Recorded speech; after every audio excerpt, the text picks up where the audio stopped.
Welcome back to the weekly news roundup. This is the business and the Sillyville edition. These are recorded live Fridays, 9 p.m. Eastern Standard Time. If you would like to catch the show live, participate in the chat and stuff like that. So, we're going to start in with a brief update after Tesla. So I always love to joke, you see Teslas, they like crashing in the back of emergency vehicles. Apparently, guys, I've been telling you guys this for 18 months now. Finally, the government is investigating. Hey, Tesla, why do all your cars get crashing in the back of our emergency vehicles? Yeah. So the regulators are concerned because these Teslas, it's not just, they don't tend to crash into other things on the side.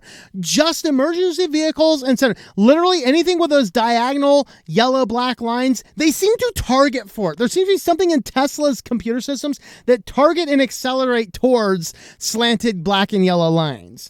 And so the U.S. is now investigating this. They're calling into question about how even the safety controls work, even saying that, hey, even the way you're saying in highway speeds, the car can be under nobody's control for up to a mile on highway speeds.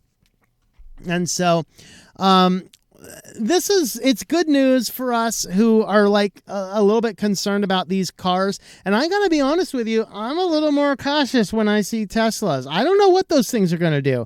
And I think that the people that I've seen who have Teslas, and I know a couple of Teslas, they're not the most cautious. They're like, oh yeah, look at what my car. They're like, it's like a badge of honor. I'm like, I'm sorry, that's not a badge of honor. Do you realize how much that car is tracking every single thing you do? Oh, but it's so cool. I just have to have this thing in my pocket, and I go near the car, and I go, ping, opens up for me. I don't want that functionality. So, anyway.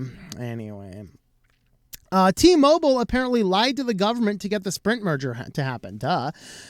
So we went from 4 major cell carriers to 3 major cell carriers when the 2 small ones merged together. And if anytime there's a large merger like this, they need government approval. And shock of all shocks, they lied. Who'd thunk it? So one of the things they said is, hey, we promise to keep our 3G network going for, 3 more years. They're already starting to cut it down. This is the 3G CDMA. I wonder if this is related to anything, but I have a friend out west that if I call him with my Mint Mobile phone, it won't ring through to his phone. But if I call him with my other phone that's not Mint Mobile, it will ring through perfectly. And I'm wondering if that has to do with T-Mobile's 3G CDMA networks that are not working right.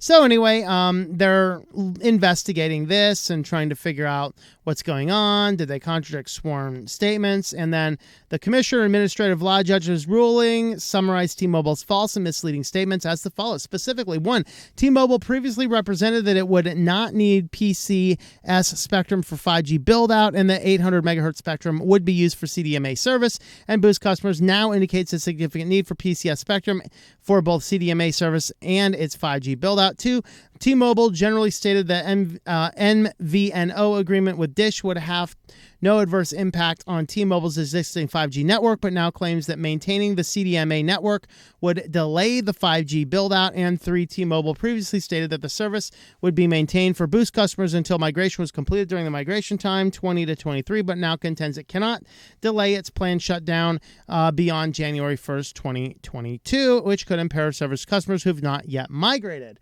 And so this is, T-Mobile lied to get a merger. Who would have thunk it? There you go. Well, FlickType is an iPhone keyboard for the blind, accessibility stuff everything's supposed to have anyway. But they're shutting down, and the developer says, hey, we're shutting down because Apple keeps on making it extraordinarily hard. In fact, way too hard for us to maintain doing this. And so basically they said after getting multiple different platforms and things like that, so they said he wrote in his decision comes after several unreasonable rejections from the Apple Store against an updated version of the app. He wrote, Apple has thrown us obstacle after obstacle for years. Will we just try to provide an app that improves people's lives? We can no longer endure their abuse. And so they are shutting it down. So there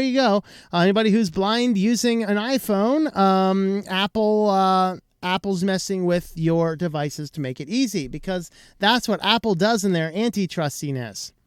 Well, Microsoft is making it harder to switch default browsers in Windows 11. Somebody here said that you have Windows 11 on your device. Can you check and let us know in the live chat here? Is this correct? So what happens is on Windows 10, when you install another browser and you try and open up like a link, you will now get, in Windows 10, you will get an option. It tells you what your default is, and then you have the options to choose. Well, they've gotten rid of this dialog box. So if you install something else, then you no longer get this option. They're just keeping you on edge. And so is change the way default apps are assigned in Windows 11, which means you now have to set up defaults by file or link type instead of a single switch. In the case of Chrome, that means switching the default file type for HTML, PDF, SHTML, SVG, WebP, XHT, XHTML, FTP, HTTP, and HTTPS. You have to do that all manually. Now, they will have a spot in their platform to do this, but it does become a little bit more encumbering.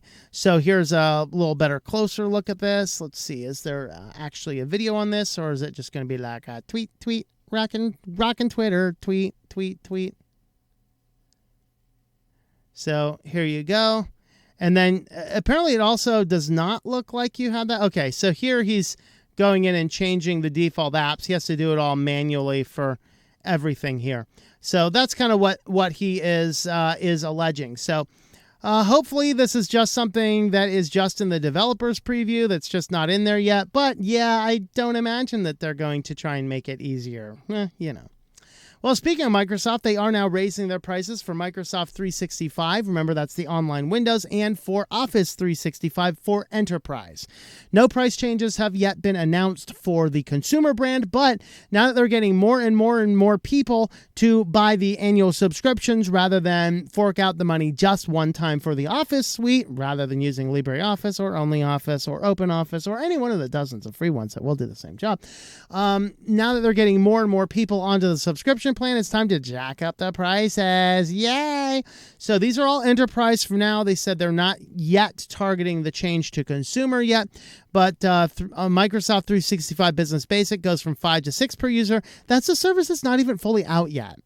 Microsoft 365 Business Premium, 20 to 22.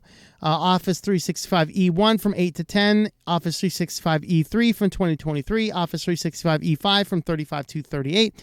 And 365 E3 is 32 to 36. And these will roll out March 1st, 2022. So there we have it, guys. There we have it. Amazon is reportedly planning to open department stores in its latest experiment in physical retail. These are not like Walmart size. These are going to be closer to TJ Maxx size. So a little bit smaller stores, kind of like in the same vein as Trader Joe's. I think Aldi's and Trader Joe's, I think it's the same company. Do I have that right? If I remember correctly. So Kohl's or TJ Maxx, so a little bit smaller, not quite huge. But again, this is why they want those palm prints, everybody. Get $10 account credit for giving them your palm print. So you can go to any Amazon retail store and just pay with your palm. This is not the payment I'm looking for. So, yeah, that's fun. Well, finally, we have Elon Musk says Tesla is working on humanoid robots. A prototype is supposedly coming out sometime next year. This is terrifying, particularly when you dig into it a little bit. So they say the company's working on a humanoid robot that will build a prototype sometime next year. Humanoid robot will leverage Tesla's experience with automated machines in its factories, as well as some of the hardware and software that powers the company's autopilot driver assistants. In other words, it will attack police. I guess that's why they have these black hoods, right? Antifa robots. So this one down here, this paragraph's interesting. Musk has also spoken repeatedly about his fears of runaway artificial intelligence, says the Tesla bot is intended to be friendly, but the company is designing the machine at a mechanical level so that you can run away from it and you can most likely overpower it. That's all I need to know. It's intended to be friendly. You can run away from it and you can most likely overpower it. Oh, yeah. until the 3 laws kicks in there and they're like, the best thing you can do is stay in your house. You can't go anywhere. You're now a prisoner. It's the only way to keep you safe. I've seen iRobot and I read the book. I know where the 3 laws are going. Code name for the company is Optimus. Optimus Prime. Robots will be designed to handle tasks that are unsafe, repetitive, or boring. So, in other words, read that as, sorry, guys, we're losing more low-level employees. His website reads, but little else at first, there is the bot simply called the Tesla bot. I essentially think the future physical work will be a choice if you can do it. Okay, physical work is going to be a choice. All right, so we're just laying off everybody who's doing manual labor. All right, that's fine. You just go get your government dole there. Tesla's history is littered with fanciful ideas that never panned out. Solar-powered supercharged network, battery swapping, robotic snake-style charge. I mean, come on, guys. These robots just need to be like solar so they never run out forever. It's like the little kid in AI. Mommy, where's my mommy? Where's my mommy? Where's my mommy? Where's my mommy? Where's my mommy? You know, for all eternity until the space aliens come and capture them out and give us warnings about the coming future apocalypse. Well, anyway, on to bigger and better cloud-based things. If you want to help support the channel, we do have affiliates. Today we are highlighting Linode, tlm.li/Linode. You can host a lot of cool stuff in here. Nextclouds, VPNs, book servers, all sorts of fun things like that. Use my affiliate, tlm.li/Linode. Get $100 in credit, good for 60 days, that you can spin up a bunch of Linodes and give it a try and see what you can do. Well, guys, let's move on to Sillyville. All right, so first up in Sillyville, we talked last week in the security section about the hacker. Lol, you've been hacked. Lol, here's your money back. So he returned $600 million to Poly Network after the hack, and the company was stupid enough to hire him position as the chief security officer. And he got a $500,000 bug bounty. So he stole money, then he gave it back, and then you offered this man a job. Maybe just having a bug bounty program would have been better. But okay, so hackers stole more than $600 million in various cryptocurrencies, began returning the ill-gotten gains. Hacker exploited a weakness in the Poly Network platform of multiple blockchains to pull off the heist. At the time, he had returned almost half the stolen funds. This week, nearly all the crypto stolen from Poly Network has been returned, but something bizarre has happened. Instead of turning to the thief, who Poly Networks refers to as Mr. White Hat, over to authorities, the company hired him to be his chief security officers, gave him a $500,000 bug bounty. This is like hiring a grifter who just like grifted his way. Like this is not good, guys. I would stay away from this company. They just put a criminal in a charge of their high-ranking positions. Okay, very interesting. Well, there is a VHS store owner who drives 600 miles to rescue 20,000 tapes destined for a landfill. Please be kind. Please rewind. So this guy here, he had this idea of just starting up a video store. So the owner of UK's only video store, however, they're more than trash, which is why he made a 600-mile round trip to rescue 20,000 VHS tapes destined for the landfill. So he opened Video Odyssey VHS rental store in Toxteth, Liverpool, back in 2018, has been overwhelmed by the support and popularity it has received. As reported by the BBC, the business featured on a movie Lover's Bucket List by the Time Out magazine that included Hobbiton in New Zealand and Ghostbusters Firehouse in New York. Now, where I leave that copy of The Crow, courtesy of BBC. Video Odyssey had contained 15,000 tapes, but that figure just more than doubled since he made a 300-mile journey to Dundee in Scotland to collect another 20,000 plus VHS cassettes, which, as they had not yet been recycled, would have ended up in a landfill, is being stored in 3 lockup garages. Very interesting. So you got Friday the 13th Part 2 there. What else we got? That mask? I don't know. Oh, mask. Is that mask? I don't know. I can't see those. But anyway, yeah, here's Very interesting. And I have to tell you guys a funny story. So one of the movies that was on my list of things I wanted to get was apparently never made on DVD. So not long ago, just about a couple months ago, I actually ordered a VHS cassette. All right. I ordered a VHS tape for a movie. And then I get it in. So I start calling around and asking who has a VCR. Wouldn't you know it? Everybody that I called had a VCR, but they were using it at the moment and I couldn't borrow it. Huh? So apparently it was like International Record Your VHS onto Archives Day or something, because everyone was loaning their VCRs out to other people who wanted to archive some of their old family footage. So I did finally find myself a VCR and to digitalize it. So I took my VHS movie and I digitalized it.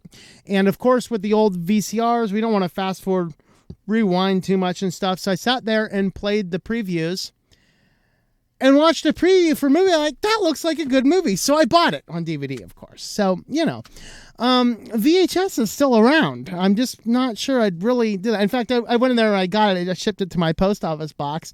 And I was like, I bet I might be the only person you've seen in a long time that had a VHS tape ordered to him. The guy at the counter says, yeah, but I have a Betamax collection. Like, okay, you win.